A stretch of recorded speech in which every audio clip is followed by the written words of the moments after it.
Bonjour les Gémeaux et bienvenue pour votre mois de juillet 2021. Donc on va regarder les énergies ici, les énergies générales. Donc un tarot, le Béline, la vie sentimentale avec un tarot et la vie professionnelle avec un dernier tarot, un troisième tarot. Donc voilà, on va regarder un petit peu ce qui se passe dans votre vie. Les énergies générales ici, c'est en gros les énergies qui vous accompagnent et puis ça peut concerner de façon plus précise un ou plusieurs domaines de votre vie. Donc voilà un peu les infos qu'on a, mais on n'a pas d'infos précises sur quel est le domaine que ça peut concerner. Par contre ici, sentimental et pro, on saura plus précisément. Qu'est-ce que je peux dire encore en introduction? Il s'agit d'un tirage qui est adressé, donc enfin, vous allez être plusieurs en fait à lire cette vidéo. Donc tout ne va pas, évidemment tout le monde ne va pas vivre exactement, enfin tous les Gémeaux vont pas forcément vivre exactement les mêmes choses. Donc si vraiment il y a des messages, si ça ne vous parle pas, je vous invite à aller consulter votre signe ascendant. Et puis sinon aussi aller consulter ça peut être sur une autre chaîne, d'autres vidéos. Pour avoir des informations supplémentaires. Je pense que je ferai une vidéo dans quelques temps avec les chaînes que je suis régulièrement, que j'apprécie, que je trouve, voilà, je trouve les tirages vraiment pertinents. Voilà, allez, on y va pour votre tirage. Alors, ici, ou alors est-ce que je commence par celle-là? Bon, je vais commencer par le début. Alors, le 7 de denier, nous parle bon, il y a quelque chose elle nous dit deux choses en fait. Elle nous dit qu'il y a un progrès quand même, vous vous en rendez pas forcément compte parce qu'il est très lent. Donc il y a quand même de la croissance. On voit, hein, cette carte, elle dégage plutôt quelque chose d'agréable. Mais on nous invite aussi à la patience. Et donc avec la carte qui est là en dessous, on nous dit... patience, patience, votre tour viendra pour vous jeter à l'eau, mais c'est peut-être pas encore tout de suite. Et on verra avec ces deux cartes-là, il y aura deux messages un petit peu en fonction de votre situation. Donc voilà, cette carte, elle vous dit oui, ça progresse, mais c'est lent, donc patience, les choses vont évoluer, mais patience, patience. Et patience, ne vous jetez peut-être pas corps et âme, pour certains et certaines, hein, pas pour tout le monde, on verra après en fonction de ce que vous vivez. En tous les cas, ici, quand on jette à l'eau, on ne sait pas trop où on va. Hein. Ici, dans le Bélier, en tout cas, c'est une carte lunaire. C'est une carte qui, elle ressemble beaucoup au fou, en fait, cette carte, dans l'interprétation. Dans le Bélier, néanmoins, elle est un peu plus... Elle est lunaire, donc elle est plus nuancée. On ne sait pas comment sera l'issue. Peut-être qu'elle sera très positive, peut-être pas. Donc, c'est un peu à l'image des colons hein, qui partaient découvrir de nouvelles terres en bateau. Ils partaient, ils ne savaient pas s'ils allaient arriver à bon port ou pas. Voilà. Et sur le lot, il y en a qui arrivent à bon port et d'autres pas. Bref, on verra avec la fin. Alors, ici, avec l'as de coupe, on nous dit on nous parle quand même d'épanouissement, donc de bonheur. Donc, un mois dans lequel on se sent bien, on se sent épanoui, on se sent stable. Ici, c'est vraiment cette carte ici du Béline nous parle de stabilité, nous parle aussi de charisme parce que c'est quand même les symboles de l'empereur, hein, l'aigle, la couronne de l'empereur et qui est là sur le monde. Donc il y a une certaine aussi confiance en vous, un certain charisme aussi. Donc ça c'est intéressant sur le mois de juillet par rapport à ce qui peut arriver après. Alors on nous dit que sur ce mois de juillet, carte centrale, pardon, que vous aurez visiblement quelque chose à trancher. Ici, cette carte, elle nous dit qu'il y aura un choix à faire et que pour faire ce choix, il va falloir trancher. Alors, pour faire ce choix, on nous dit aussi avec le tarot ici, on a le 3 d'épée. Alors, c'est pas pour faire ce choix, mais c'est plutôt... il y a vraisemblablement une situation, vous vous êtes senti trahi, c'est la carte du cœur blessé ici, de l'injustice aussi, hein, on peut dire ça. Donc on voit hein, ce cœur qui est transpercé, du coup voilà, vous vous êtes peut-être senti trahi, donc ça c'est une première possibilité, et du coup il va falloir trancher, ou alors il y a une situation, c'est pas forcément par une personne, il y a une situation dans laquelle vous sentez qu'il y a de l'injustice, et du coup là il va falloir trancher pour pouvoir vous en sortir. Et pour s'en sortir, c'est pas juste de la réflexion, etc. Il y a vraiment un choix à faire pour vous sortir de cette situation dont je viens de parler. Avec ce qu'on a précédemment, on voit que vous avez ce charisme hein, pour faire ce choix. Et avec la carte du changement qui arrive après, on voit que vous allez réussir à faire un choix qui va être positif pour vous derrière. Donc voilà, ces deux cartes qui ne sont pas forcément faciles, mais qui sont encadrées par 4 cartes qui sont vraiment très positives. Donc on voit que même si ça, ben voilà, vous sentez qu'il y a ce choix à faire, même s'il y a ce sentiment d'injustice, eh bien vous allez pouvoir relever le défi. Et ici, avec ce charisme-là dont on a parlé précédemment, ce sentiment d'épanouissement, eh bien, on voit que vous êtes armé, en fait, pour faire face à cette situation. Et puis, donc, là, on voit ici que, donc, bah, y a un changement positif, puisque c'est une carte mercurienne, un changement qui est positif pour vous, et qui va de toute façon, qui va vous faire aller de l'avant. Alors, là, ici, on nous parle avec ce battleur, on vous dit que vous avez tout en main, donc c'est pour ça aussi que ça nuance ce qu'on a dit précédemment, enfin, ça nuance. Ça vous montre que pour faire ce choix, vous avez toutes les cartes en main, vous avez les compétences, vous pouvez vous appuyer sur vous, sur ce que vous connaissez dans ce que vous avez appris dans votre vie. Et ce magicien, il nous indique aussi qu'il y a un début de quelque chose. C'est la première carte du tarot, donc c'est le début de quelque chose. Et le début de quelque chose, donc un changement qui va être positif pour vous. Donc le début de quelque chose... Donc ça veut dire un changement par rapport à la situation précédente qui va être positif pour vous et dans une situation dans laquelle vous avez vraiment tous les éléments en main pour avancer. Et si elles sont à côté, ces cartes, si on les regarde aussi ensemble, vous avez tous les éléments pour faire le choix en connaissance de cause et faire le bon choix, celui qui sera positif pour vous. Alors ensuite, sur les 2 dernières cartes, il y a 2 cas de figure que je ressens parce que c'est 2 cartes qui sont vraiment opposées. Enfin, oui, qui sont plutôt opposés. Donc voilà, soit vous êtes dans une situation, vous vivez actuellement une situation qui est difficile, en tous les cas qui est en train de se détériorer.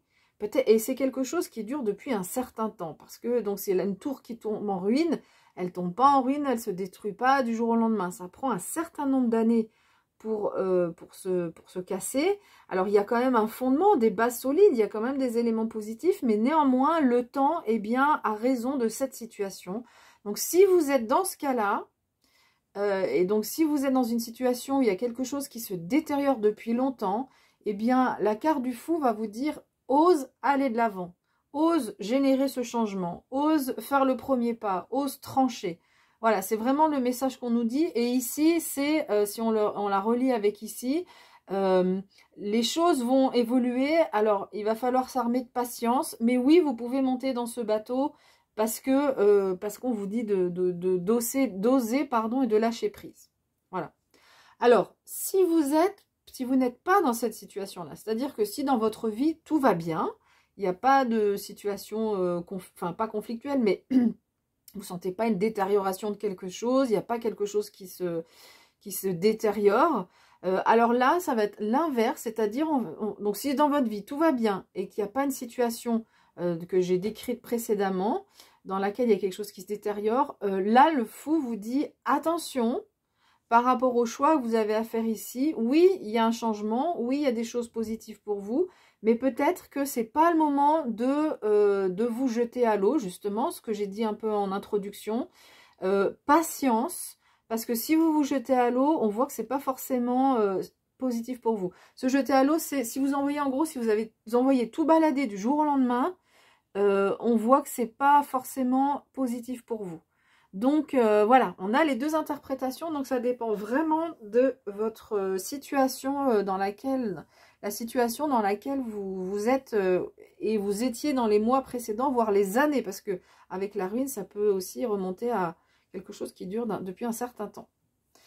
Voilà, ensuite, au niveau sentimental, alors, on a le 3 de bâton, donc on va de l'avant, on a le 6 de bâton qui est une carte très positive, et enfin, arcane majeur, on a la roue de fortune. Enfin, vous avez la roue de fortune. Alors, on va commencer par celle-là. Cette carte nous dit, il y a un mouvement en avant dans votre vie. On le voit ici, on ne sait pas si on sera dans ce cas de figure-là ou dans ce cas de figure-là. Hein, on ne sait pas si on va aller vers plus de bonheur ou vers plus de malheur, mais en tous les cas, la roue de la destinée est en train de tourner pour vous. Il y a quelque chose qui avance dans votre vie sentimentale. Vu les cartes qui sont à côté, on va plutôt vers quelque chose de positif. Donc, le 3 de bâton, déjà, lui, il va nous parler, il nous dit que ben, c'est le moment, peut-être, pour évoluer. Donc, on nous parle, si vous êtes en couple, ça ne veut pas forcément dire séparation, mais ça peut aussi être ça. Mais en tous les cas, c'est le bon moment pour évoluer dans votre vie sentimentale, évoluer éventuellement avec votre partenaire. Moi, j'ai la sensation que c'est dans votre vie à vous, il y a quelque chose, il y a une évolution dans votre vie sentimentale et c'est surtout de votre côté que ça avance. Et le 3 de bâton nous parle vraiment beaucoup d'optimisme. Hein. On voit qu'il est tourné vers l'avant. Il est en train de se mettre en route. Hein. On voit qu'il est voilà, sur un chemin, visiblement, ou dans un champ, et qu'il est en train de se mettre en route. Il n'a pas un gros baluchon, mais il est en train de se mettre en route pour évoluer, et donc beaucoup d'optimisme. Et puis, le 6 de bâton, eh ben, écoutez, c'est tout simplement la victoire sur les efforts du passé. Donc ben, dans votre vie sentimentale, c'est une belle victoire. Alors, si vous êtes en couple, ça peut être une belle évolution dans le couple, mais grâce à vous, je sens que c'est vraiment vous qui voyez les choses d'une autre façon et qui fait que... ou alors peut-être le travail que vous avez initié avec votre partenaire, peut-être vous avez discuté, vous avez parlé de vos besoins, etc. Ça n'avançait pas. Et bien là, on voit que oui, ça avance et qu'il y a une victoire sur tous les efforts du passé. Voilà. Si vous êtes célibataire, ça peut aussi être une rencontre, hein, parce que avec cette roue qui avance et puis la victoire sur les efforts du passé, un moment propice aussi à l'évolution, ça peut être une rencontre. Alors je dis pas que tout le monde va rencontrer et c'est pas complètement les cartes de la rencontre, mais vu les cartes qu'on a là, ça peut être une possibilité qui est offerte à vous. Et si vous êtes célibataire, peut-être que la rencontre va venir d'ici quelques temps. Les choses bougent, les choses évoluent pour vous. Et vraiment, il y a le travail de fond que vous avez pu faire sur vous, il porte ses fruits. Et c'est vrai que quand on est soi-même apaisé, disponible, prêt à rencontrer quelqu'un, et ben c'est dans ces moments-là aussi on attire plus les personnes, et les personnes surtout qui nous correspondent, parce que attirer des personnes, se faire draguer, ben bon, ben ça fait plaisir à l'ego, et encore, après ça dépend de chacun, mais attirer la personne qui nous convient, c'est encore autre chose. Donc là, on voit que vous avez vraiment les éléments pour attirer la personne qui vous correspond. Quand on dit la bonne personne, évidemment, il n'y a pas une bonne personne pour tout le monde. C'est attirer la personne qui nous correspond vraiment. Ok, allez, on va regarder ce qui se passe au niveau professionnel. Bon, on a ce 5 de coupe qui n'est pas folichon, mais on va y revenir. On a ce 10 de denier qui, lui, est top. Et enfin, le 9 de bâton. Alors, moi, ce que je ressens, c'est que c'est assez fluide. Avec le 5 de coupe, vous avez l'impression, ou peut-être que vous avez concrètement perdu quelque chose dans votre vie professionnelle. Ça peut être perdre un emploi, mais c'est pas forcément sur le mois de juillet, ça peut être précédemment, ou peut-être sur le mois de juillet, mais après, voilà, vous inquiétez pas, je veux pas faire peur aux personnes en disant que tout le monde va perdre son emploi. Mais en tout cas, voilà, ce sentiment d'avoir perdu quelque chose, et en fait, on vous dit que, eh ben, il y a un changement, en fait, qui est là pour vous. Mais avec ce 5 de coupe, le souci, c'est qu'on a du mal à voir le changement. On voit ce personnage tourner vers le passé, vers les coupes vides. Donc, il regarde plutôt ce qui est négatif dans la vie professionnelle. Et il ne voit pas ces deux coupes qui sont pleines et qui sont alignées vers et alimentées par la lumière. Donc, on vous dit, on va vous inviter, cette carte, elle vous invite à vous ouvrir. Et s'il y a des changements dans votre vie professionnelle, à les accepter. Parce que s'ils sont là, c'est parce qu'il y a des choses qui étaient plus bonnes pour vous, peut-être dans votre ancienne voie professionnelle. Ou après, c'est pas forcément perdre un emploi, mais ça peut être un changement de poste ou des relations qui changent dans la vie pro. Alors, on voit quand même que ça va vous demander il va falloir surmonter tout ça. Hein, il va falloir peut-être prendre sur soi, avoir du self-control. On voit là avec les haltères, bon voilà, il faut les soulever les haltères. Donc, c'est une situation qui n'est pas simple. Hein. Moi, je sens que ce qu'il y a à surmonter là, c'est vraiment ça. Vous le vivez comme une épreuve. Mais regardez derrière, avec ce 10 de denier, lui, il nous parle de réussite et de prospérité. Donc, Quand vous aurez réussi à faire ce travail de vous tourner vers l'avenir et de voir les coupes pleines, vous avez, regardez ce qui vous attend, la réussite et la prospérité au niveau professionnel. Donc voilà les conseils qui vous sont donnés, vraiment, c'est de faire ce travail de changement de point de vue et de plutôt que se tourner vers le passé et peut-être qu'il y a des choses chouettes dans le passé, vous vouliez revivre un certain poste, ou vous dites bah, avec ces personnes je me sentais mieux dans ma vie professionnelle ou sur ce poste je me sentais mieux. Oui, mais là on vous dit que c'est pas pour vous. Donc il va falloir accepter ça et puis vous tourner vers l'avenir parce qu'il y a de belles choses qui vous attendent. Et du coup sur le mois de juillet là on voit que peut-être ça, moi j'ai l'impression que ça va même peut-être durer un peu plus que juillet, ce sentiment-là. Mais après, ça, voilà, vous allez décanter tout ça et vous allez réussir à vous sentir plus positif par rapport à votre vie pro. Voilà, bah écoutez, j'ai fini avec cette interprétation. N'hésitez pas à laisser un like, à vous abonner si vous n'êtes pas encore abonné. Un gros merci à tous les abonnés, toutes les personnes qui sont déjà abonnées. Et puis, je mets aussi un lien vers mon site internet si vous voulez aller faire un tour. N'hésitez pas. Voilà, prenez bien soin de vous et moi, je vous dis à bientôt.